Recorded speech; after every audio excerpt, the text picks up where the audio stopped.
Hello, I'm with Rebecca Robson from Women's Community Matters. Welcome. Hi, thanks, Mai. It's lovely to be here. You've won a major award at Women's Community Matters. Could you tell us about it? Yeah, I would love to. So the volunteers here have won the Queen's Award for Voluntary Service, which is the equivalent of an MBE for voluntary groups and organisations. So we're all absolutely thrilled, yeah, it's wonderful. Could you tell us a little bit more about this award? I'll tell you, being American, all of this is sort of magical and strange. So what is the Queen's Award for Voluntary Service? So it's an MBE for voluntary organisations, the highest award they can achieve.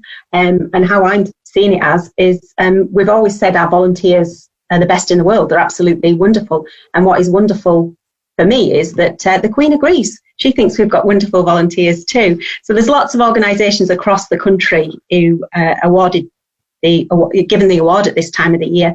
I think it was something like 230 this year, and 3 organisations in Cumbria have been given the award. So it's fabulous. It's really lovely recognition for all the wonderful things that our volunteers do.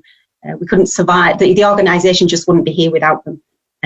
We all bring something different, and yeah. Well, obviously, with social distancing, a lot of events have been postponed. What happens next with the award? So I'm not sure exactly when, but the Lord Lieutenant for Cumbria, Claire Hensman, is going to invite us to some sort of event, which will be lovely, and she'll officially present the volunteers with their award. I think it's something that can go in our reception area that will look very beautiful, like glass ball or something like that, and a certificate. Us as an organisation are going to have a big celebration once we're allowed to be sociable again, and that's okay, and it's safe to do so. We'll invite everybody together, all the volunteers, and the staff and trustees and partners will be invited to join in. We'll have a really big celebration. And then lastly, normally there's a garden party at Buckingham Palace each year, which obviously has been put off this year, but next year our understanding is that 2 of the volunteers will be invited down to Buckingham Palace to officially be recognised there as well. So very exciting. I was lucky enough to come to your 5-year anniversary. I think it was the tea party. Oh yeah, which is it was really wonderful, and there were loads of volunteers. About how many people are volunteering for Women's Community Matters? So we have 46 different volunteers volunteering every month. So they're not the same throughout the year. So there's probably nearly 100 different people who volunteered in the last year. And some of our volunteers have been with us since the very, very beginning.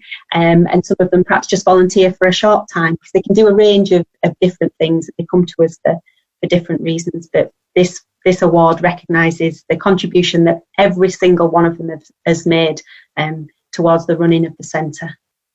I was able to see some of the reactions from your volunteers. What's been the overall mood? I think they're just absolutely thrilled. They're really proud, I think, proud and thrilled, proud of the organisation that they know that they've created and they help to sustain. They know that it's them that brings the real ethos of the organisation to life. So we say we deliver our services with love, with care, with compassion and with kindness, and it really is the volunteers that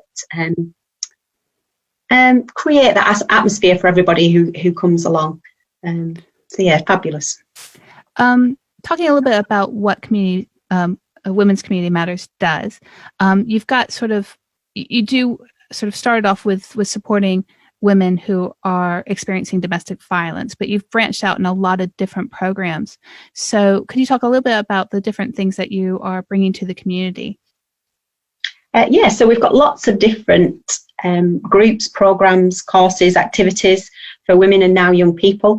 So we started off that we offered a range of support to women only. And in the beginning, it was just women aged 16 and over. And like you've said, Mai, now we do lots of other things as well. So women come to us because they may be experiencing domestic abuse. They may be struggling with housing. We've got really good links with Barrow Council Housing. We work closely with them. It might be they're struggling with drugs and alcohol. It might be they're involved in the criminal justice system. They might be struggling with a mental health and well-being. They might not know what their problem is. They might not think they've got a problem, but they might think, do you know what, life just doesn't feel quite right at the moment. And we invite them to come along. and have a look at the different things that are available and see what suits them best. Because the services we offer are very much women-led. So we don't say, oh, I tell you what, we think we know what your problems are and we can fix things. That isn't what happens at all. We stand alongside women while they make the decisions they want to make about the changes in their own lives. So it's entirely up to them what they want help and support with, or what they want to share with us as a centre. So they can have one-to-one appointments with various different workers. They can come to different groups and courses like art or knit and natter. I think some of the women have a slightly different name for that, but I'll leave that to people's imagination. We do mindfulness groups. We do cooking together, which is run by our chair of trustees, Anne, and they have a fabulous time and it smells wonderful. There's a maths group. We have support for women who are looking to move closer to the job market, and that's in partnership with lots of other different organisations as well. There's lots of social action projects for women to get involved in, like the Changing the World Together, an event planning team that does things like put on the event that you came to, the tea party. We also have 2 programmes for young people. Time for Thought, which is for young men, and Pause for Thought, which is young women. And again, it's a whole range of courses, groups and activities for young people to come along to. And probably what lots of people know as far as the Beautiful Women and the Beautiful Me groups, which are about women building their self-confidence and self-esteem. Obviously, with the lockdown and social distancing and all that, the way that organizations like yours have to change the way you're providing those services. So if someone at this point in time is either in a dangerous situation or loves somebody who may be in a dangerous situation, what would happen next? So the first thing I'd say is that the police are always there. So if it's an emergency, I would always encourage somebody to ring 999. That is the number to ring if it's an emergency. Alternatively, if they want to report domestic abuse to the police, they can do so on 101. That's their non-emergency number, and there's always somebody there to listen 24 hours a day.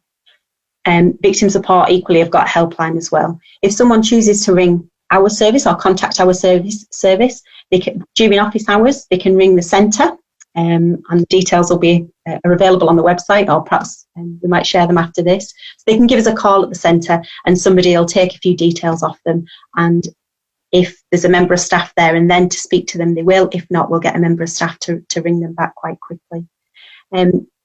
People can also contact us via social media. We've got quite an active Facebook page and people often message us via that if that is easier for people. People can email us, reception@womenscommunitymatters.org, or they can also look on our website, Women's Community Matters website, and there's lots of other information on there and also a contact form as well. So obviously people, like you said, can't come into the centre at the moment. We do have arrangements if it's an emergency, they can do that, but we can also deliver things to people as well if they need practical help and support. Well, you've been a huge part of our community for a number of years now, so congratulations. It's definitely a well-earned award for the Queen's Award for Voluntary Service. Congratulations. Thank you very much indeed, Mai. And thanks for speaking with me again. When you have the big party, let me know and I'll have you back on the air. Lovely. I look forward to it. Thanks a lot.